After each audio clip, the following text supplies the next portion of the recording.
அன்பின் வணக்கம். தேன்கூடு வழங்கும் லியோ டால்ஸ்டாய் எழுதிய போரும் வாழ்வும் ஆடியோ புத்தகம். மொழிபெயர்ப்பு TS சொக்கலிங்கம். போரும் வாழ்வும் பகுதி 3, புத்தகம் 1. வாசிப்பவர் ரே விஜயலட்சுமி. அத்தியாயம் 21. மாஸ்கோ பாலத்தில் குழப்பம். இரவு 2 மணியிலிருந்து மறுநாள் பிற்பகல் 2 மணி வரையில் ருஷ்ய துருப்புகள் மாஸ்கோ வழியாக போய்க் கொண்டிருந்தார்கள். அவர்களோடு காயம்பட்டவர்களும் மாஸ்கோவிலிருந்து கடைசியாக புறப்பட்ட பிரஜைகளும் போனார்கள். அம்மாதிரி போகும்போது ஸ்டோன், மாஸ்குவா, யாவுஜா ஆகிய பாலங்களில்தான் கூட்டம் அதிக நெருக்கமாய் இருந்தது. துருப்புகள் 2ஆக பிரிந்து கிரெம்லினை சுற்றி வளைத்து போனபோது மாஸ்குவா, ஸ்டோன் பாலங்களில் மிக நெருக்கமாயிருந்தபடியால் அந்த நெருக்கத்தினால் ஏற்பட்ட தாமதத்தை உபயோகித்து கொண்டு அந்த பாலங்களின் பக்கத்தில் இருந்து திருட்டுத்தனமாக நழுவினார்கள். அவர்கள் மாஸ்கோவில் கிரெம்லினுக்கு வழியாக சிவப்பு சதுக்கத்தில் இருந்த வசைலி பீட்டிபிட் என்ற விசித்திரமான மாதா கோயிலை கடந்து பாராவேட்ஸ்கி கோட்டை வாசல் வழியாக சென்று மீண்டும் குன்றில் ஏறி சிவப்பு சதுக்கத்திற்கு போனார்கள். அவர்களுக்கு சொந்தமில்லாத சாமான்கள் சுலபமாக அங்கே கிடைக்கும் என்று அவர்களுக்கு ஏதோ உள்ளுணர்வு கூறியது. அம்மாதிரி கூட்டங்கள் அங்கிருந்த மலிவாக சரக்குகளை விற்கும் கடைகளில், தெருக்களிலும் சந்துக்களிலும் காணப்பட்டார்கள். ஆனால் அங்கே வாடிக்கைக்காரர்களை உள்ளே வரும்படி அழைக்கும் வியாபாரிகளின் நயமான குரல்களை இப்பொழுது காணவில்லை. அங்கே விற்கிறவர்கள் யாரையும் காணவில்லை. வழக்கமாக அங்கே சரக்குகளை வாங்கக்கூடும் பலதரப்பட்ட பெண்களையும் காணவில்லை. ஆனால் யூனிஃபாரங்களையும் மேல் சட்டைகளையும் அணிந்த சிப்பாய்கள்தான் துப்பாக்கிகள் இல்லாமல் அந்த பஜாருக்குள் வெறும் கைகளோடு நுழைந்தார்கள். அந்த பஜாரை விட்டு அவர்கள் வெளியே போகும்போது கைகளில் மூட்டைகளோடு போனார்கள். வியாபாரிகளும் மிகவும் சொற்பமாயிருந்த அவர்களுடைய குமாஸ்தாக்களும் செய்வது என்னது என்று தெரியாமல் அங்கே நடமாடி கொண்டிருந்தார்கள். அவர்கள் தங்கள் கடைகளை திறந்து தங்களால் எடுத்து போகக்கூடிய அளவு சாமான்களை எடுத்துக்கொண்டு மீண்டும் கடைகளை பூட்டினார்கள். பஜாருக்கு எதிரிலுள்ள சதுக்கத்தில் தண்டோராக்காரர்கள், சிப்பாய்கள் இராணுவ வரிசையில் வந்து சேரும்படி தண்டோரா அடித்து கொண்டிருந்தார்கள். கொள்ளை அடித்து கொண்டிருந்த சிப்பாய்கள் அந்த தண்டோரா சத்தம் அடிக்கும் இடத்தை நோக்கி அவர்கள் போகவில்லை. அதற்கு மாறாக அந்த இடத்தை விட்டு தூரமாக அவர்கள் ஓடினார்கள். கடைகளில் இருந்த சிப்பாய்களோடும் தெருக்களில் இருந்த சிப்பாய்களோடும் புதிதாக சிலர் காணப்பட்டார்கள். அவர்களின் தலைகள் ஒட்ட சவரம் செய்யப்பட்டு சாம்பல் வர்ண கோட்டுகளை அணிந்து கொண்டிருந்தார்கள். அவர்கள்தான் ஜெயில்களிலிருந்து விடுதலை செய்யப்பட்ட கைதிகள். இலைங்கா தெருவின் கோடியில் 2 அதிகாரிகள் காணப்பட்டார்கள். ஒருவர் தமது யூனிஃபாரத்திற்கு மேலாக கழுத்தில் சவுக்கத்தை கட்டிக்கொண்டு ஒரு மெலிந்த இருண்ட சாம்பல் வர்ண குதிரை மீது அமர்ந்திருந்தார். மற்றொருவர் ஒரு வெளிக்கோட்டு அணிந்து அவர் பக்கத்தில் நின்று கொண்டிருந்தார். 3வது அதிகாரி ஒருவர் அவர்களிடம் சவாரியில் வந்தார். அவர்களையெல்லாம் உடனே விரட்டி அடிக்கும்படி ஜெனரல் உத்தரவிடுகிறார். இது ரொம்ப அக்கிரமமானது. இராணுவத்தில் பாதி பேருக்கு மேலாக ஓடி வந்து விட்டார்கள். நீங்கள் எங்கே போகிறீர்கள், எங்கே போகிறீர்கள் என்று அவர் துப்பாக்கிகள் இல்லாமல் தங்களுடைய வெளிச்சட்டைகளை உயரத்தில் பிடித்து கொண்டு தங்களை கடந்து போய்க் கொண்டிருந்த 3 சிப்பாய்களை பார்த்து கேட்டார். நில்லுங்கள் அயோக்கியர்களே! ஆனால் நீர் எப்படி அவர்களை நிறுத்தப் போகிறீர் என்று மற்றொரு அதிகாரி கேட்டார். அவர்களை ஒன்று சேர்க்க முடியாது. மற்றவர்கள் ஓடிப்போவதற்கு முன்பாக இராணுவம் வேகமாய் முன்னேறி செல்ல வேண்டும். அது ஒன்றுதான் வழி. எப்படி வேகமாய் முன்னேற முடியும்? அந்த பாலத்தில் ஜன நெருக்கம் ஏற்பட்டிருக்கிறது. அதனால் வேகமாய் போக முடியாது. மற்றவர்கள் ஓடிப்போகாமல் தடுப்பதற்காக அவர்களை சூழ்ந்து கொள்ளும்படி ஏற்பாடு செய்தால் என்ன? இங்கே வாருங்கள், அங்கே போய் அவர்களை விரட்டி அடியுங்கள் என்று பிரதான அதிகாரி கூச்சலிட்டார். கழுத்துப்பட்டி கட்டியிருந்த அதிகாரி குதிரையிலிருந்து கீழே இறங்கி ஒரு தண்டோராக்காரனை அழைத்து கொண்டு அங்கிருந்த மண்டபத்திற்கு போனார். இவர்களை பார்த்ததும் சில சிப்பாய்கள் கூட்டமாக ஓட ஆரம்பித்தார்கள். மூக்கிற்கு பக்கத்தில் சிவந்த பருக்களை கொண்ட ஒரு கடைக்காரன் அமைதியான நிதானமான சிந்தனை தன்னுடைய பருத்த முகத்தில் தோன்ற வேகமாக தன்னுடைய கைகளை ஆட்டிக்கொண்டு ஆடம்பரமாக அந்த அதிகாரியிடம் வந்தான். மேன்மை தங்கியவரே, எங்களை காப்பாற்றுவதற்கு அருள வேண்டும். சில்லறை காரியங்களை பற்றி நாங்கள் குறை கூறவில்லை. உங்களுக்கு எது வேண்டுமோ அதை எடுத்துக்கொள்ளுங்கள். நாங்கள் மகிழ்ச்சி அடைவோம். ஒரு துணியோ அல்லது 2 துணிகளோ உங்களை போன்ற கணவான்களுக்கு கொடுப்பதற்கு எங்களுக்கு மகிழ்ச்சியாய் இருக்கும். ஆனால் இங்கே நடப்பது வெறும் கொள்ளையாய் இருக்கிறது. தயவு செய்து நாங்கள் எங்கள் கடைகளை அடைக்கிற வரையில் எங்களுக்கு பாதுகாப்பு கொடுங்கள். அதிகாரியைச் சுற்றி கடைக்காரர்கள் கூடினார்கள். ஏய், இதென்ன பிதற்றல் என்று கடுமையான தோற்றத்தோடு கூடிய ஒரு ஒல்லியான மனிதன் கூறினான். தலையே போன பின்பு அதில் உள்ள சிகைக்காக அழுவதைப் போல இருக்கிறது. அவர்களுக்கு எது வேண்டுமோ அதை எடுத்துக்கொள்ளட்டும் என்று அவன் வேகமாக கையை ஆட்டி சொல்லிவிட்டு அந்த அதிகாரியிடம் திரும்பினான். இவான் சைடாரிச், உனக்கென்ன?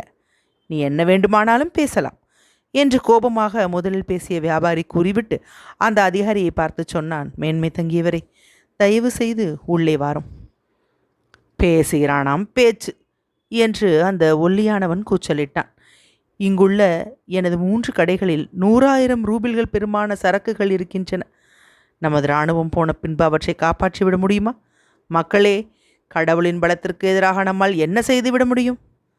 மேன்மை தங்கியவரே, உள்ளே வாரும் என்று முதலாவது வியாபாரி தலை வணங்கி மீண்டும் கேட்டுக்கொண்டான். அந்த அதிகாரி குழப்பமடைந்து நின்று கொண்டிருந்தார். அவருடைய குழப்பம் அவருடைய முகத்தில் தோன்றியது. அது என்னுடைய வேலை அல்ல என்று அவர் சொல்லிவிட்டு வேகமாக ஒரு ஆளோடி வழியாக போய்க் கொண்டிருந்தார். ஒரு கடையிலிருந்து வசை மாறி கூச்சலும் அடித்து கொள்ளும் கூச்சலும் வெளியே வந்து கொண்டிருந்தன. அந்த கடை முன்பு அந்த அதிகாரி வந்தபோது சாம்பல் வர்ண கோட்டு அணிந்த தலை மொட்டையடித்த ஒருவனை பலாத்காரமாய் வெளியே தள்ளி கொண்டிருந்தார்கள். அந்த மனிதன் குனிந்து அந்த அதிகாரியையும் வியாபாரியையும் கடந்து ஓடினான். அந்த கடைகளில் இருந்த சிப்பாய்களை அந்த அதிகாரி பிடிக்கப் போனார். அச்சமயத்தில் மாஸ்கவா பாலத்திலுள்ள பிரம்மாண்டமான கூட்டத்திலிருந்து பயங்கரமான கூச்சல்கள் கேட்க ஆரம்பித்தன. அந்த அதிகாரி உடனே சதுக்கத்திற்கு ஓடினார். அது என்ன, அது என்ன என்று அவர் கேட்டார். ஆனால் அவரது தோழர் அதற்குள்ளாக வசைலி பீட்டை கடந்து அந்த கூச்சல் வரும் திசையை நோக்கி வேகமாக சவாரி போனார். அந்த அதிகாரியும் குதிரை மேல் ஏறி அவர் பின்னால் சவாரி போனார். அவர் பாலத்தை அடைந்ததும் 2 பீரங்கிகள் அங்கே இருப்பதைக் கண்டார். துருப்புகள் பாலத்தில் போய்க் கொண்டிருந்தன. பல வண்டிகள் பாலத்திற்கு பக்கத்தில் கவிழ்ந்து கிடந்தன. துருப்புகளில் சிலர் பீதியடைந்தும் சிலர் சிரித்து கொண்டும் இருப்பதைக் கண்டார். பீரங்கிக்கு பக்கத்தில் ஒரு வண்டி நின்று கொண்டிருந்தது. அந்த வண்டியில் 2 குதிரைகள் பூட்டப்பட்டிருந்தன. அந்த வண்டியின் சக்கரங்களுக்கு பக்கத்தில் நாஷா பார்ஜாய் நாய்கள் சங்கிலிகளில் கட்டப்பட்டிருந்தன. அந்த வண்டியில் உயரமாக சாமான்கள் இருந்தன. அதன் உச்சியில் ஒரு குழந்தையின் நாற்காலி தலைகீழாக வைக்கப்பட்டிருந்தது. அதற்கு பக்கத்தில் ஒரு விவசாய பெண் உட்கார்ந்து கொண்டு காதை துளைக்கும்படியாக திக்கற்ற விதமாக கூச்சல் போட்டு கொண்டிருந்தாள். அந்த கூச்சலுக்கு காரணம் என்ன என்பதையும் அந்த அதிகாரி விசாரித்தார். காரணம் பின்வருமாறு. ஜெனரல் எர்மேலாவ் அங்கே வந்தார். சிவிலியன்கள் பாலத்தை அடைத்து கொண்டு நிற்பதையும் சிப்பாய்கள் கலைந்து கடைகளுக்கு போவதையும் அவர் கவனித்தார். உடனே பாலத்தை நோக்கி சுடப்போவதாக பயமுறுத்தும் பொருட்டு 2 பீரங்கிகளை அங்கே நிறுத்தி வைக்கும்படி உத்தரவிட்டார். இதை கண்டுதான் அந்த பீதி கூச்சல்கள் ஏற்பட்டன. இதை பார்த்ததும் அந்த கூட்டம் ஒருவரை ஒருவர் தள்ளிக்கொண்டு வண்டிகளை கீழே சாய்த்து கூச்சலிட்டு அந்த பாலத்திலிருந்து விலகி போனார்கள். இப்பொழுது துருப்புகள் ஒழுங்காக முன்னேறி கொண்டிருந்தார்கள். அத்தியாயம் 21 நிறைவுற்றது. அத்தியாயம் 22. மாவ்ராவின் கனிவு. இதற்கிடையே மாஸ்கோ பட்டணம் காலியாயிற்று. தெருக்களில் ஒரு ஆளை பார்ப்பது கூட அபூர்வமாய் இருந்தது. கோட்டை வாசல்களும் கடைகளும் மூடப்பட்டிருந்தன. இங்கும் அங்கும் கள்ளுக்கடைகளை சுற்றி சில குரல்களோ அல்லது குடிகாரர்களின் பாட்டுகளோ கேட்டுக்கொண்டிருந்தன. தெருக்களில் வண்டிகளில் யாரும் போகவில்லை. காலடி சப்தங்களும் அபூர்வமாய் இருந்தன. பாவார்ஸ்காயா தெரு முற்றிலும் அமைதியாக காணப்பட்டது. ரஸ்டோவ்களின் வீட்டிற்கு முன்னால் உள்ள பெரிய முற்றத்தில் வைக்கோல்களும் குதிரை சாணங்களும் சிதறி கிடந்தன. ஒரு ஆளை கூட அந்த முற்றத்தில் காணவில்லை. அந்த வீட்டிலுள்ள பெரிய வரவேற்பு அறையில் அங்கே விட்டு போன சாமான்களோடு 2 பேர்கள் வசித்து வந்தார்கள். அவர்கள்தான் முற்றத்து சேவகனான இக்னாட்டும் வேலைக்கார பையனான மைஷ்காவும் ஆகும். அவன் வசைலிச்சின் பேரன். தனது தாத்தாவோடு மாஸ்கோவில் தங்கியிருந்தான். கிளாவிகாட் வாத்திய பெட்டியை மைஷ்கா திறந்து ஒரு விரலால் தட்டி கொண்டிருந்தான். முற்றத்து சேவகன் இடுப்பில் கைகளை வைத்து கொண்டு பெரிய நிலை கண்ணாடி முன்பாக நின்று திருப்தியோடு புன்னகை செய்து கொண்டிருந்தான். நான் வாசிப்பது நன்றாயிருக்கிறதல்லவா மாமா இக்னாட் என்று அந்த பையன் திடீரென்று தனது 2 கைகளாலும் வாத்தியத்தை தட்ட ஆரம்பித்ததும் கேட்டான். அபாரமாயிருக்கிறது. என்று இக்னாட் பதில் சொல்லிவிட்டு கண்ணாடியில் தனது முகத்தில் காணப்பட்ட சிரிப்பை கண்டு ஆச்சரியமடைந்தான். வெட்கக்கேடு, வெட்கக்கேடு என்று அப்பொழுதுதான் நிசப்தமாக உள்ளே நுழைந்த மாவ்ராவின் குரலை தங்களுக்கு பின்னால் கேட்டார்கள். எம்மாதிரி அவன் பல்லை காட்டுகிறான், அந்த தடிப்பையல்! இதற்குத்தான் நீ இங்கே இருக்கிறாயா? அந்த பக்கத்தில் ஒன்றும் சுத்தமாகவில்லை. வசைலிச் களைத்து போனான். ஒரு நிமிஷம் பொறு. இக்னாட் தனது புன்சிரிப்பை விட்டுவிட்டு தனது பெல்ட்டை சரி செய்து கொண்டு பணிவோடு தரையை நோக்கி கொண்டே அந்த அறையிலிருந்து வெளியே போனான். நான் மெதுவாகத்தான் செய்தேன் அத்தை என்று அந்த சிறுவன் கூறினான். நானும் உனக்கு மெதுவாக கொடுக்கிறேன் குரங்கே என்று மாவ்ரா கூச்சலிட்டு பயமுறுத்தலோடு தனது கையை உயர்த்தினாள். உன்னுடைய தாத்தாவுக்கு தேநீர் போடுவதற்காக நீ போய் அந்த சமோவாரை எடுத்து வா. அந்த கிளாவிகார்ட் மீதிருந்த தூசியை துடைத்து அதை மூடிவிட்டு ஒரு ஆழ்ந்த பெருமூச்சோடு அந்த வரவேற்பு அறையிலிருந்து வெளியே வந்து அதன் பிரதான கதவை பூட்டினாள். முற்றத்திற்கு அவள் போனதும் அடுத்தபடியாக என்ன செய்வது என்று யோசித்தாள். வேலைக்காரர்களின் பகுதிக்கு சென்று தேநீர் குடிப்பதா, அல்லது இன்னமும் அங்கங்கே கிடைக்கும் சாமான்களை எடுத்து அறையில் போட்டு பூட்டுவதா என்று யோசித்தாள். அந்த அமைதியான தெருவில் வேகமான காலடி ஓசைகளை அவள் கேட்டாள். யாரோ ஒருவர் வெளிவாசலில் வந்து நின்று கதவை திறக்க முயற்சித்ததால் அதிலிருந்த தாழ்பால் படபடுத்தது. வெளிவாசலுக்கு மாவ்ரா போனாள். உமக்கு என்ன வேண்டும்? கோமகன் வேண்டும். கோமகன் இலியா ஆண்ட்ரிவிச் ரஸ்டோ வேண்டும். நீர் யார்? நான் ஒரு அதிகாரி. நான் அவரை பார்க்க வேண்டும் என்று அவர் இனிமையான பண்பாடு கொண்ட ருஷ்ய குரலில் பேசினார். மாவ்ரா வெளிவாசல் கதவை திறந்தாள். ரஸ்டோவ் முகத்தை போன்ற உருண்டை முகமுள்ள 18 வயதுள்ள ஒரு அதிகாரி முற்றத்திற்குள் வந்தார். அவர்கள் எல்லோரும் போய்விட்டார்கள் ஐயா. நேற்று மாலை பூஜை நேரத்தில் அவர்கள் போனார்கள் என்று கனிவோடு மாவ்ரா சொன்னாள். வாசலில் நின்று கொண்டிருந்த அந்த வாலிப அதிகாரி வீட்டிற்குள் போக வேண்டுமா போக வேண்டாமா என்று தயங்கிக் கொண்டு நாக்கினால் சூழ் கொட்டினார். ஹா, எவ்வளவு கஷ்டமானது! நேற்றே நான் வந்திருக்க வேண்டும், தவறிவிட்டேன். இதற்கிடையில் அந்த வாலிபரின் முகத்தில் காணப்பட்ட ரஸ்டோவ்களின் முகச்சாயல்களை கவனத்தோடும் கனிவோடும் மாவ்ரா ஆழ்ந்து கவனித்தாள். அவருடைய கந்தலான கோட்டையும் தேய்ந்து போன பூட்ஸுகளையும் அவள் கவனித்தாள். நீர் எதற்காக கோமகனை பார்க்க விரும்புகிறீர் என்று அவள் கேட்டாள். ஹோ, நல்லது, வேறு வழி இல்லை என்று எரிச்சலோடு அவர் கூறிவிட்டு அங்கிருந்து புறப்படுவதற்காக வாசல் கதவின் மீது கை வைத்தார். மீண்டும் அவர் தயங்கி நின்றார். நான் கோமகனின் நெருங்கிய பந்து. அவர் எப்பொழுதும் என் மீது அன்பு கொண்டுள்ளவர். இப்பொழுது நீயே பார். ஒரு புன்னகையோடு தம்முடைய கோட்டையும் பூட்ஸையும் அவர் நோக்கினார். இவையெல்லாம் தேய்ந்து போயின. என்னிடம் பணமில்லை, அதனால் கோமகனை கேட்கலாம் என்று வந்தேன். மாவ்ரா அவரை மேலே பேச விடவில்லை. ஒரு நிமிஷம் பொறுமையா, ஒரு வினாடி என்று அவள் சொன்னாள். அந்த அதிகாரி வெளிக்கதவின் கைப்பிடியிலிருந்து தமது கையை எடுத்ததும் அவள் திரும்பி வேகமாக தனது வயோதிக கால்களால் புழக்கடை வழியாக வேலைக்காரர்களின் விடுதிகளுக்கு ஓடினாள். மாவ்ரா தனது அறையை பார்த்து ஓடிக்கொண்டு இருந்தபோது அந்த அதிகாரி முற்றத்தில் நடந்து கொண்டு தமது தேய்ந்து போன பூட்ஸுகளை குனிந்த தலையோடு உதடுகளில் மெல்லிய இளநகையோடு பார்த்து கொண்டிருந்தார். எனது சித்தப்பாவை காண முடியாமல் போனது எவ்வளவு துர்பாக்கியம்! இந்த கிழவி எவ்வளவு நல்லவளாய் இருக்கிறாள்! அவள் எங்கே ஓடிவிட்டாள்? எனது பட்டாளத்தை நான் போய் அடைவதற்கு சுருக்கமான வழி எது என்பதை நான் எப்படி கண்டுபிடிப்பது? இப்பொழுது அந்த பட்டாளம் ராகோஸ்கி வாசலுக்கு பக்கத்தில் நெருங்கி கொண்டிருக்கும் என்று அவர் நினைத்தார். அச்சமயத்தில் வீட்டின் பின்னாலிருந்து மாவ்ரா வந்தாள். அவளுடைய முகம் பீதியுற்ற ஆனால் உறுதி கொண்ட தோற்றத்தை காட்டியது. கையில் கட்டம் போட்ட ஒரு கைக்குட்டையை சுற்றி வைத்திருந்தாள். அந்த அதிகாரியின் பக்கத்தில் சில அடி தூரங்கள் வந்ததும் கைக்குட்டையை அவள் அவிழ்த்து அதிலிருந்த வெள்ளையான ஒரு 25 ரூபிள் நோட்டை எடுத்து அவசரமாக அவரிடம் கொடுத்தாள்.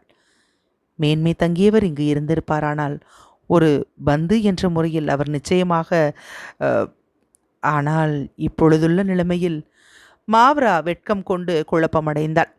அந்த அதிகாரி அவள் கொடுத்ததை மறுக்கவில்லை. அந்த நோட்டை அமைதியாக வாங்கி கொண்டு அவளுக்கு வந்தனம் கூறினார். கோமகன் மட்டும் வீட்டில் இருந்திருப்பாரானால் என்று மீண்டும் மாவ்ரா சமாதானம் கூற ஆரம்பித்தாள். கிறிஸ்து உம்முடன் இருப்பாராக ஐயா. கடவுள் உம்மை காப்பாற்றுவாராக என்று அவள் சொல்லி அவர் வெளியே போகும்போது தலை வணங்கினாள். அவர் தலையை ஆட்டி தமது நடத்தையில் ஆச்சரியம் கொண்டவரை போல புன்முறுவல் காட்டி ஆட்கள் நடமாட்டம் இல்லாத தெருக்கள் வழியாக வேகமாக ஓடினார். யாவுஜா பாலத்திற்கு பக்கத்தில் தமது பட்டாளத்தில் சேர்ந்து கொள்வதற்காக அந்த திசையை நோக்கி ஓடினார். சாத்தப்பட்ட வாசல் கதவுக்கு பக்கத்தில் சிறிது நேரம் நீர் நிறைந்த கண்களோடு மாவ்ரா நின்று கொண்டிருந்தாள். சிந்தனையோடு தலையை ஆட்டி கொண்டிருந்தாள். அந்த இனம் தெரியாத வாலிபரிடம் தான் எதிர்பாராத தாய்க்குரிய கனிவும் அனுதாபமும் அவளிடம் சுரந்து கொண்டிருந்தன. அத்தியாயம் 22 நிறைவுற்றது. அத்தியாயம் 23. தொழிலாளரிடையே சண்டை. மாஸ்கோவில் வார்வார்கா என்ற இடத்தில் அரைக்குறையாக கட்டப்பட்ட ஒரு வீடு இருந்தது. அதன் அடித்தளத்தில் ஒரு மதுக்கடை இருந்தது.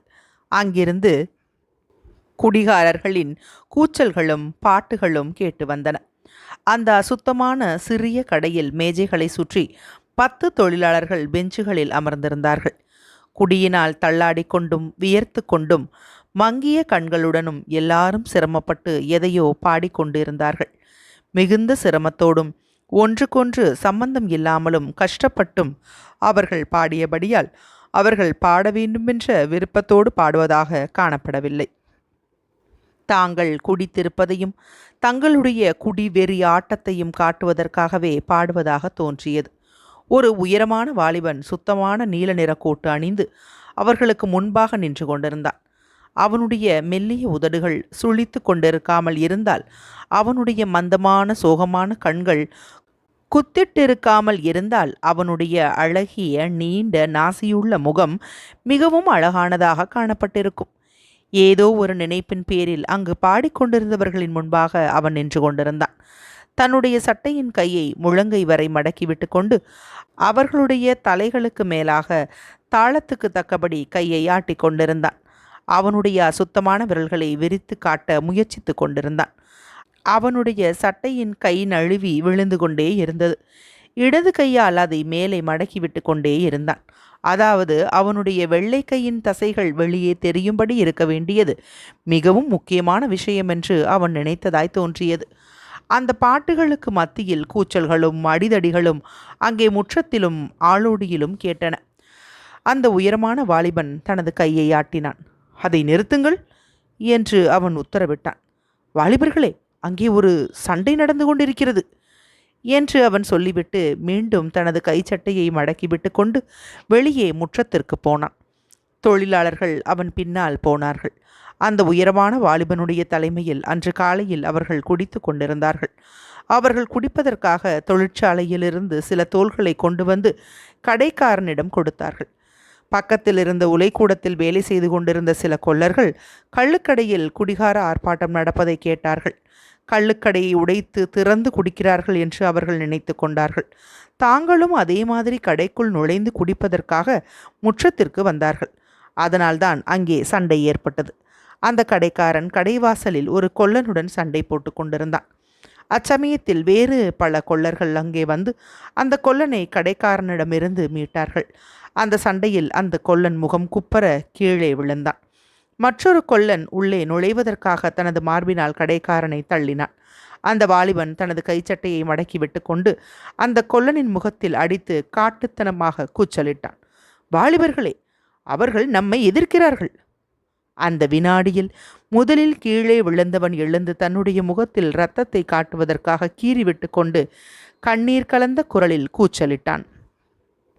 போலீஸ்! கொலை! வாலிபர்களே, அவர்கள் ஒருவனை கொன்றுவிட்டார்கள் என்று அந்த இடத்திற்கு பக்கத்தில் இருந்த வாசல் வழியாக வெளியே வந்த ஒரு ஸ்திரீ கதறினாள். இரத்தக்கரையோடு இருந்த கொல்லனை சுற்றி ஒரு கூட்டம் கூடிவிட்டது. மக்களை இதுவரை நீ கொள்ளையடித்தது போதாதா? அவர்களுடைய சட்டையை கூட உறிஞ்சிக்கொள்வாயே என்று அந்த கூட்டத்தில் இருந்த ஒருவன் கடைக்காரனை பார்த்து கேட்டான். திருடனே, நீ எதற்காக ஒருவனை கொன்றாய்? முற்றத்தில் நின்று கொண்டிருந்த அந்த உயரமான வாலிபன் தனது மங்கிய கண்களினால் கடைக்காரனையும் கொல்லனையும் மாறி மாறி பார்த்தான்.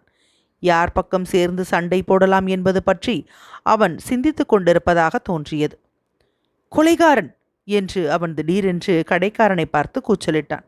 வாலிபர்களே, அவனை கட்டுங்கள்! என்னையா நீங்கள் கட்டப்போகிறீர்கள் என்று அந்த கடைக்காரன் கூச்சலிட்டு தன்னை நோக்கி வந்தவனை விலக்கி தள்ளி தன்னுடைய தலையிலிருந்த தொப்பியை எடுத்து கீழே வீசினான். இந்த செய்கையில் ஏதோ அதிசயமான பயப்படக்கூடிய முக்கியத்துவம் இருப்பதைப் போல அந்த கடைக்காரனை சுற்றி நின்ற தொழிலாளிகள் தயங்கி திகைத்தார்கள். எனக்கு சட்டமெல்லாம் நன்றாய் தெரியும் தோழர்களே. நான் இதை பற்றி போலீஸ் கேப்டனிடம் சொல்லப் போகிறேன். நான் அவரிடம் போக மாட்டேன் என்று நீங்கள் நினைக்கிறீர்களா? இந்த காலத்தில் யாரும் கொள்ளையடிக்க முடியாது என்று அந்த கடைக்காரன் கூச்சலிட்டு தன்னுடைய தொப்பியை கையில் எடுத்தான். அப்படியானால் போகலாம் வாருங்கள், அப்படியானால் போகலாம் வாருங்கள் என்று அந்த கடைக்காரனும் ஒரு உயர்வான வாலிபனும் ஒருவருக்கொருவர் கூறிக்கொண்டு ஒரு வழியாக சேர்ந்து போனார்கள். இரத்தக்கரை படிந்த கொல்லன் அவர்கள் பின்னால் போனான். தொழிலாளர்களும் மற்றவர்களும் அவனுக்கு பின்னால் பேசிக்கொண்டும் கூச்சலிட்டு கொண்டும் போனார்கள். மாராசேக்காவின் முனையில் ஒரு பெரிய வீடு இருந்தது. அதன் கதவுகள் எல்லாம் அடைக்கப்பட்டிருந்தன. ஒரு பூட்ஸ் வியாபாரியின் விளம்பர பலகை அந்த வீட்டின் முன்பு தொங்கிக் கொண்டிருந்தது. அந்த வீட்டின் முன்பாக கிழிந்து போன நீள சட்டைகளை அணிந்து கொண்டு சோகமான முகங்களை கொண்ட மெலிந்த களைப்படைந்த சுமார் 20 பூட்ஸ் தைப்பவர்கள் நின்று கொண்டிருந்தார்கள். அவன் நமக்கு ஒழுங்காக சம்பளத்தை கொடுத்திருக்க வேண்டும் என்று சிறிய தாடி கொண்ட ஒரு ஒல்லியான மனிதன் நெற்றியை சுழித்து கொண்டு கூறினான். நமது இரத்தத்தை அவன் உறிஞ்சிவிட்டு இப்பொழுது நம்மை கை கழுவி விட்டதாக அவன் நினைக்கிறான். வாரம் பூராவாக நம்மை அவன் ஏமாற்றி வந்தான். இப்பொழுது நம்மை இந்த கதிக்கு கொண்டு வந்து வைத்துவிட்டு அவன் ஓடிவிட்டான். இரத்தக்கரை படிந்த ஒருவனும் ஒரு கூட்டமும் வருவதை பார்த்து அவன் பேசுவதை நிறுத்தினான். அந்த செருப்பு தைப்பவர்கள் எல்லோரும் ஆவலான வேடிக்கையோடு அந்த கூட்டத்தில் கலந்து கொண்டார்கள். இவர்கள் எல்லாரும் எங்கே போய் கொண்டிருக்கிறார்கள்? ஏன்? சந்தேகமில்லாமல் போலீஸுக்குத்தான் போகிறோம். நாம் தோற்கடிக்கப்பட்டோம் என்பது உண்மையா? நீ என்ன நினைத்து கொண்டிருக்கிறாய்? மக்கள் என்ன பேசுகிறார்கள் என்பதை பார். கேள்விகளும் பதில்களும் கேட்டன. கூட்டம் அதிகமாகிவிட்ட சந்தர்ப்பத்தை உபயோகித்து கொண்டு அந்த கள்ளுக்கடைக்காரன் பின்வாங்கி தனது கடைக்கு திரும்பினான். தனது எதிரி மறைந்து விட்டான் என்பதை கவனிக்காத அந்த உயரமான வாலிபன் தனது திறந்த கையை ஆட்டிக்கொண்டு மூச்சு விடாமல் பேசி எல்லாருடைய கவனத்தையும் தன்னிடம் இழுத்தான். எல்லாருடைய உள்ளங்களிலும் தோன்றியுள்ள கேள்விகளுக்கு பதில் கிடைக்கும் என்று எதிர்பார்த்து முக்கியமாக அவனை சுற்றியே மக்கள் கூடி நின்றார்கள். அவன் சட்டத்தையும் அமைதியையும் நிலைநாட்ட வேண்டும். அதற்காகத்தான் அரசாங்கம் இருக்கிறது. கிறிஸ்துவ நல்லோர்களே, நான் சொல்வது சரிதானே என்று அந்த உயரமான வாலிபன் வெளிக்கு தெரியாத ஒரு புன்னகையோடு கூறினான். அரசாங்கம் என்பதே இல்லை என்று அவன் நினைக்கிறான். அரசாங்கம் இல்லாமல் ஒருவர் என்ன செய்ய முடியும்?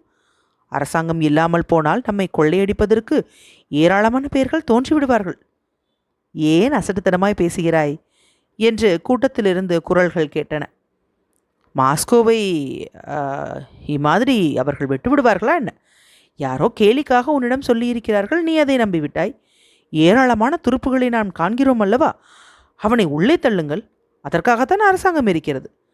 மக்கள் பேசிக்கொள்வதை கவனித்து கேளுங்கள் என்று கூட்டத்தில் இருந்தவர்கள் சிலர் அந்த உயரமான வாலிபனை சுட்டிக்காட்டி சொன்னார்கள்.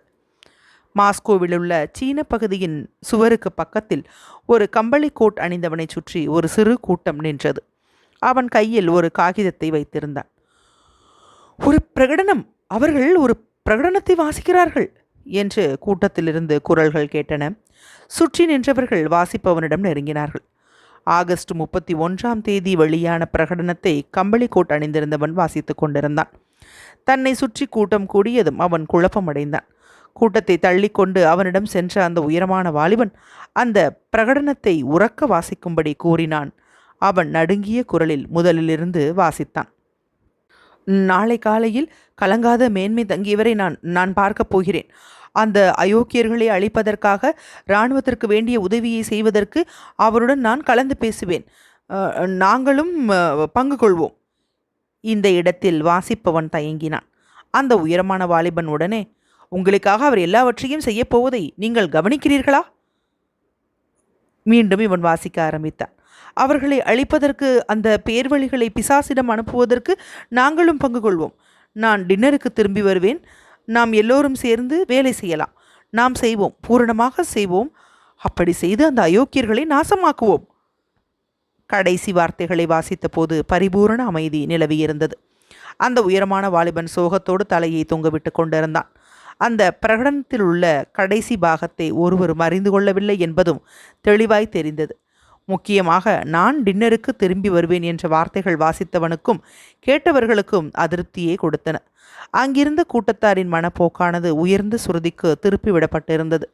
ஆகவே இந்த அனாவசியமான சாதாரண விஷயம் மிகவும் அற்பமாக தோன்றியது. அதாவது அதிகாரத்தின் உயர்பீடத்திலிருந்து பிறப்பிக்கப்படுகிற பிரகடனத்தில் இம்மாதிரியான சாதாரண விஷயங்களுக்கு இடமே இல்லை என்று யாரும் சொல்லக்கூடியது போல தோன்றியது.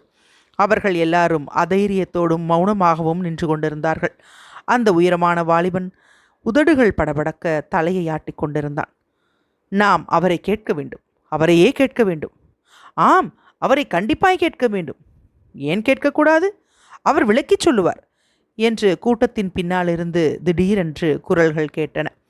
அவர்களின் கவனமெல்லாம் 2 குதிரை வீரர்களுடன் சதுக்கத்திற்கு வந்து கொண்டிருந்த போலீஸ் சூப்பரண்டன்டின் வண்டி மீது திரும்பியது. அந்த போலீஸ் சூப்பரண்டன்ட் கோமகன் ராஸ்டாப் சைனின் உத்தரவுப்படி படகுகளை எல்லாம் கொளுத்துவதற்காக போயிருந்தார். அந்த வேலையிலிருந்து ஏராளமான பணம் அவர் கையில் தங்கியது. அந்த சமயத்தில் அந்த பணத்தை அவர் தமது ஜேபியில் வைத்திருந்தார். தம்மை நோக்கி வரும் கூட்டத்தை பார்த்ததும் தமது வண்டியை நிறுத்தும்படி வண்டிக்காரனிடம் கூறினார். இந்த மக்கள் எல்லாரும் யார் என்று தம்மை நோக்கி தனித்தனியாகவும் சங்கோஜத்துடனும் வந்து கொண்டிருந்தவர்களை பார்த்து அவர் கேட்டார். இவர்கள் எல்லாரும் யார் என்று தமது முதல் கேள்விக்கு பதில் வராததைக் கண்டு மீண்டும் கேட்டார். மேன்மை தங்கியவரே என்று கம்பளி கோட்டு அணிந்திருந்த கடைக்காரன் பேசினான். மேன்மை தங்கியவரே, மிக உயர்ந்த மேன்மை தங்கியவரான கோமகனின் பிரகடனப்படி தங்கள் உயிரை பொருட்படுத்தாமல் சேவை செய்வதற்கு அவர்கள் விரும்புகிறார்கள். இது எந்தவிதமான கலகமும் அல்ல. மிக உயர்ந்த மேன்மை தங்கியவர் சொல்லியபடி கோமகன் இதை விட்டு போகவில்லை. அவர் இங்கேதான் இருக்கிறார். உங்களுக்கு வேண்டிய ஏற்பாடுகளை செய்வதற்கு அவர் உத்தரவு பிறப்பிப்பார் என்று அந்த சூப்பரிண்டென்ட் சொல்லிவிட்டு வண்டிக்காரனை பார்த்து நீ போ என்று கூறினார். கூட்டம் நின்றது. சூப்பரிண்டென்ட் சொல்லியதை கேட்டவர்களை சுற்றி கூட்டம் வளைந்தது. அங்கிருந்து புறப்பட்டு போய்க் கொண்டிருந்த வண்டியையும் அந்த கூட்டம் பார்த்து கொண்டிருந்தது. அச்சமயத்தில் ஒரு பீதியுற்ற நோக்கோடு அந்த சூப்பரிண்டென்ட் திரும்பி பார்த்து தமது வண்டிக்காரனிடம் ஏதோ சொன்னார். உடனே குதிரைகளின் வேகம் அதிகரித்தது. வாலிபர்களே, இது ஒரு மோசடி. நாம் அந்த கோமகனிடமே போவோம் என்று அந்த உயரமான வாலிபன் கூச்சலிட்டான். வாலிபர்களே, அவரை நாம் போகும்படி விடக்கூடாது. அவர் நமக்கு பதில் சொல்லட்டும். அவரை நிறுத்துங்கள் என்று வெவ்வேறு குரல்கள் கேட்டன. அந்த வண்டிக்கு பின்னால் மக்கள் ஓடினார்கள். அந்த சூப்பரண்டன் போன வழியாக உரக்க பேசிக்கொண்டு லுபியாங்கா தெருவை நோக்கி கூட்டம் சென்றது. பணக்காரர்களும் வியாபாரிகளும் போய்விட்டார்கள். நாம் நாசம் அடையும்படி நம்மை விட்டுவிட்டார்கள். நாம் நாய்கள் என்று அவர்கள் நினைக்கிறார்களா என்று கூட்டத்தில் இருந்தவர்கள் அடிக்கடி பேசும் குரல்கள் கேட்டு வந்தன. அத்தியாயம் 23 நிறைவுற்றது. அத்தியாயம் 24.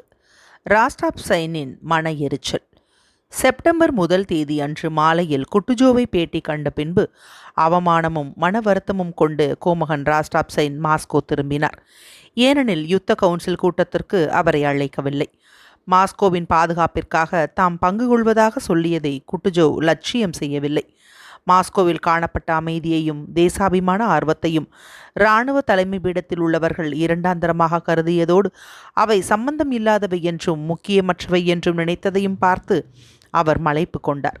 இவற்றையெல்லாம் கண்டு மனவேதனையும் அவமானமும் ஆச்சரியமும் கொண்டு மாஸ்கோவிற்கு ராஸ்டாப் சைன் திரும்பினார். இரா சாப்பாட்டிற்கு பின்னால் ஆடைகளை களையாமலேயே ஒரு சோஃபாவில் படுத்தார்.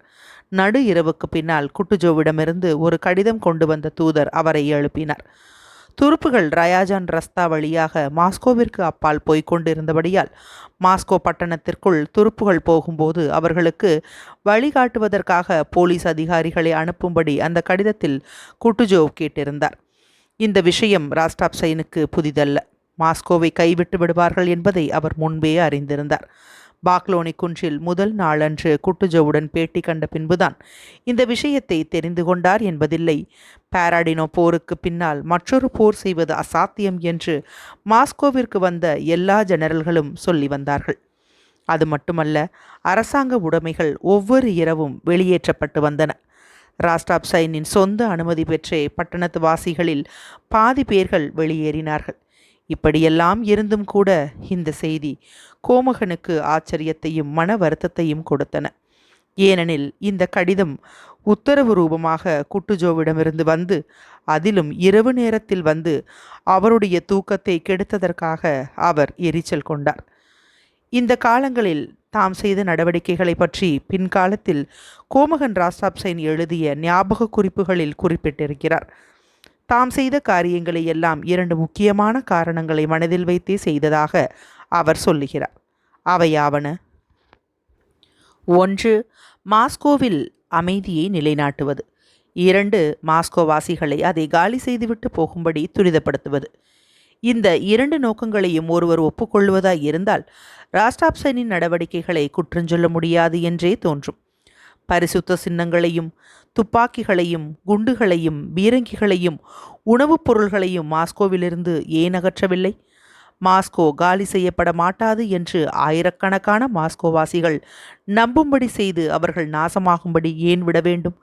இதற்கு கோமகன் ராஸ்டாப்சென் பட்டணத்தில் அமைதியை காப்பாற்றுவதற்காக அப்படி செய்ய வேண்டியிருந்தது என்று பதில் சொல்லுகிறார். அரசாங்க காரியாலயங்களிலிருந்து உபயோகமற்ற தஸ்தேவஜ் கட்டுகளையும் லெப்பிச் என்பவரின் பலூனையும் மற்ற சாமான்களையும் எதற்காக அப்புறப்படுத்த வேண்டும்? இந்த கேள்விக்கு கோமகன் ராஸ்டாப்சென் பட்டணத்தை காலியாக வைப்பதற்கே அம்மாதிரி செய்தோம் என்று பதில் கூறுகிறார். ஆகவே பொதுஜன அமைதி ஆபத்தில் இருந்ததாகவும் அதை தவிர்ப்பதற்காக செய்யும் எந்த நடவடிக்கையும் நியாயமாக தோன்றுகிறதென்றும் ஒருவர் ஒப்புக்கொள்ள வேண்டியதாய் இருக்கிறது. பிரான்சில் செய்யப்பட்ட எல்லா பயங்கர செய்கைகளும் பொதுஜன அமைதியை பாதுகாப்பதற்காகவே செய்யப்பட்டதாக சொல்லப்பட்டது. அப்படியானால் 1812ஆம் வருஷத்தில் மாஸ்கோவில் பொதுஜன அமைதிக்கு ஆபத்து நேரிடும் என்று கோமகன் ராஸ்டாப்சென் பயப்பட்டதற்கு ஆதாரம் என்ன? மாஸ்கோ பட்டணத்தில் குழப்பம் ஏற்படும் என்று அவர் நினைப்பதற்கு என்ன காரணம் இருந்தது? மாஸ்கோவாசிகள் மாஸ்கோவை விட்டு வெளியே போய்க் கொண்டிருந்தார்கள். அதே சமயத்தில் மாஸ்கோவிற்குள் துருப்புகள் வந்து நிறைந்து கொண்டிருந்தார்கள். இந்த விஷயங்களை கண்டு மாஸ்கோவாசிகள் எதற்காக குழப்பம் செய்வார்கள்?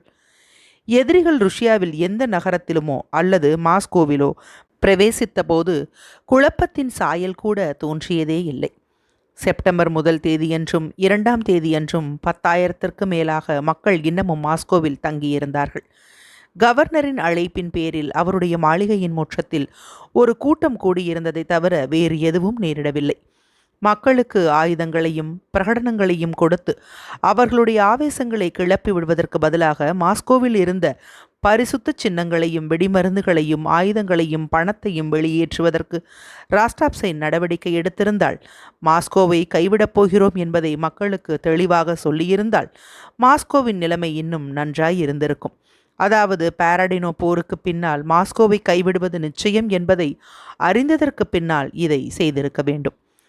ராஸ்டாப்சென் தேசாபிமான உணர்ச்சி உள்ளவராய் இருந்த போதிலும் அவருடைய சுபாவம் படபடப்பும் எரிச்சலும் கொண்டதாய் இருந்தது. அரசாங்க உயர் வட்டாரங்களிலேயே அவர் எப்பொழுதும் தொடர்பு வைத்திருந்தார். மற்ற மக்களுக்கு வழிகாட்ட வேண்டிய அவர் அவர்களை பற்றி ஒன்றுமே அறியாமல் இருந்தார். ஸ்மாலன்ஸ்க் நகரில் எதிரி பிரவேசித்ததிலிருந்து ருஷ்யாவின் இருதயமான தேச மக்களின் ஆவேசத்தை தாமே தலைமை வகித்து நடத்துவதாக மனோராஜ்யம் செய்து வந்தார். எல்லா அரசாங்க அதிகாரிகளும் நினைப்பது போலவே அவரும் ஒன்றை நினைத்து வந்தார். அதாவது மாஸ்கோவாசிகளின் வெளிச்செய்கைகளை அவர் ஆண்டு வந்தது மட்டுமல்லாமல் அவர்களுடைய மனோபாவத்தையும் கூட தம்முடைய பிரகடனங்களாலும் சுவரொட்டிகளாலும் ஆண்டு வந்ததாக அவர் நினைத்தார். அந்த பிரகடனங்களும் சுவரொட்டிகளும் ஆபாசமான தொனியில் எழுதப்பட்டிருந்தன. அந்த பாஷையை தங்களுக்குள் மக்கள் பேசவே வெறுத்தார்கள். ஆகவே அதிகாரத்தின் உயர்பீடத்திலிருந்து அம்மாதிரி பாஷை வெளிவருவதைக் கண்டு அவர்கள் ஆச்சரியமடைந்தார்கள். பொதுமக்களின் உணர்ச்சிக்கு தாம் தலைவராயிருக்கும் சிறந்த பதவியை கண்டு ராஸ்டாப்சென் மிகுந்த மகிழ்ச்சி கொண்டார். அம்மாதிரி நினைப்பில் அவர் பழகியும் போனார். ஆகவே அந்த பதவியையும் துறந்து எந்தவிதமான வீர செய்கைகளையும் காட்டாமல் மாஸ்கோவையும் துறக்க வேண்டிய அவசியம் நேரிட்ட போது அவருக்கு திகைப்பாயிருந்தது. தமது கால்களின் கீழ் பூமி நழுவுவதைப் போன்ற ஆதாரமற்ற உணர்ச்சியை அவர் திடீரென்று பெற்றார். ஆகவே என்ன செய்வது என்று அவருக்கு ஒன்றுமே தோன்றவில்லை.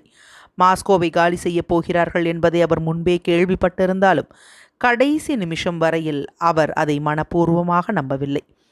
அதற்கு அவர் தயாராகவும் இல்லை. அவருடைய விருப்பத்திற்கு விரோதமாகவே மாஸ்கோவாசிகள் வெளியே போனார்கள். அரசாங்க காரியாலயங்கள் வெளியே போயின என்றால் அம்மாதிரி செய்ய வேண்டும் என்று அதிகாரிகள் வற்புறுத்தியபடியால் தயக்கத்தோடு அவர் உத்தரவு கொடுத்தார். தமக்கே தாம் மனோராஜ்யம் செய்து கொண்ட தலைவர் பதவியில்தான் அவருடைய கவனம் ஈடுபட்டிருந்தது. ஆர்வமுள்ள மாதிரியே அவரும் நடந்தார். அதாவது மாஸ்கோ கைவிடப்படும் என்ற விஷயம் புத்திபூர்வமாக முன்பாகவே அவருக்கு தெரிந்திருந்தாலும் அவருடைய உள்ளத்தில் அதை அவர் நம்பவில்லை. ஆகவே புதிய நிலைமைக்கு தக்கபடி தம்முடைய மனோபாவத்தை அவர் அமைத்து கொள்ளவில்லை. அவர் சிரமப்பட்டு உற்சாகத்தோடு நடவடிக்கைகள் எடுத்துக்கொண்டார். அவையெல்லாம் பிரெஞ்சுக்காரருக்கு எதிராக தம்முடைய தேசாபிமான போக்கில் மக்களை கிளப்பி விடுவதாகவே இருந்தன. இவையெல்லாம் எவ்வளவு தூரம் உபயோகமாயிருந்தன, மக்களிடம் அவை எவ்வளவு தூரம் பலித்தன என்பது வேறு விஷயங்கள். சம்பவங்கள் எல்லாம் அவைகளுடைய உண்மையான சரித்திர குண விசேஷத்தில் உருவாக ஆரம்பித்த பின்பு பிரெஞ்சுக்காரர்கள் மீதுள்ள துவேஷத்தை வார்த்தைகளினால் வெளிப்படுத்துவது மட்டும் போதாது என்று தெரிந்த பின்பு அந்த துவேஷத்தை காட்டுவதற்கு ஒரு போர் கூட செய்வது சாத்தியமில்லை என்று ஏற்பட்ட பின்பு மாஸ்கோவை காப்பாற்றுவதற்கு சுயநம்பிக்கை மட்டும் போதாது என்று ஏற்பட்ட பின்பு மாஸ்கோவாசிகள் அனைவரும் தங்கள் உடைமைகளை விட்டுவிட்டு தங்களுடைய தேசிய உணர்ச்சியின் முழு வேகத்தையும் காட்டுவதற்கு ஒத்துழையாமையை கைக்கொண்டு ஒரே கூட்டமாக மாஸ்கோவை விட்டு வெளியானது திடீரென்று அர்த்தமற்றதாய் தோன்றியது. தம்முடைய நிலைமை கேலிக்கூத்தாக பலவீனமாக இருப்பதாகவும் தாம் தனித்து நிற்பதாகவும் தமக்கு ஆதரவு எதுவும் இல்லாதது போலவும் திடீரென்று எதிர்பாராத விதமாக உணர ஆரம்பித்தார். அவர் தூக்கத்திலிருந்து விழித்ததும் கனிவில்லாத கண்டிப்பான உத்தரவை குட்டுஜோவிடமிருந்து பெற்றார். அதை பார்த்ததும் அவருக்கு எரிச்சல் அதிகமாயிற்று. தம்மையே தாம் குறை கூறிக்கொண்டார். அரசாங்க உடைமைகளை எல்லாம் வெளியேற்றும் வேளையில் அவரை தனியாக நியமித்திருந்தும் கூட அந்த உடைமைகள் எல்லாம் இன்னமும் மாஸ்கோவிலேயே இருந்தன. இனி அவற்றையெல்லாம் வெளியே அனுப்புவது சாத்தியமில்லை. இதற்கு யாரை குறை கூறுவது? இம்மாதிரி நடக்கும்படி செய்தது யார் என்று அவர் தம்மைத்தாமே கேட்டார். நானல்ல, நிச்சயமாக நானல்ல. நான் ஒவ்வொன்றையும் தயாராக வைத்திருந்தேன். மாஸ்கோவை உறுதியாக என் கையில் வைத்திருந்தேன். ஆனால் இம்மாதிரி நடக்கும்படி அவர்கள் செய்துவிட்டார்கள். துஷ்டர்கள், துரோகிகள் என்று அவர் நினைத்தார். ஆனால் துஷ்டர்களும் துரோகிகளும் யார் என்பதை அவர் தெளிவாக மனதில் தெரிந்து கொள்ளவில்லை. ஆனால் அந்த துரோகிகள் யாராயிருந்தாலும் தம்முடைய நிலைமை இம்மாதிரி பரிதாபகரமாகவும் பொய்யானதாகவும் ஆனதற்கு அவர்களே காரணமாகையால் அவர்களை வெறுக்க வேண்டியது அவசியம் என்று அவர் நினைத்தார். மாஸ்கோவின் பல பாகங்களிலிருந்தும் அவரிடம் வந்தவர்களுக்கு அவர் உத்தரவுகளை அன்று இரவு பூராவாக பிறப்பித்து கொண்டிருந்தார். கோமகன் அம்மாதிரி கடுப்பாகவும் எரிச்சலாகவும் இருந்ததை அவரை சுற்றி இருந்தவர்கள் அதற்கு முன்னால் பார்த்ததே இல்லை. மேன்மை தங்கியவரே, பத்திரப்பதிவு இலாக்காவின் டைரக்டர் உங்களிடம் உத்தரவு பெற்று வரும்படி சொன்னார். குருமார்களிடமிருந்து வந்திருக்கிறோம். செனட்டிலிருந்து, சர்வ கலாசாலையிலிருந்து வந்திருக்கிறோம். அநாத குழந்தை ஆஸ்பத்திரியிலிருந்து உதவி பிஷப்பிடமிருந்து வந்திருக்கிறோம். நிலைமையை பற்றிய செய்திகள் எங்களுக்கு வேண்டும்.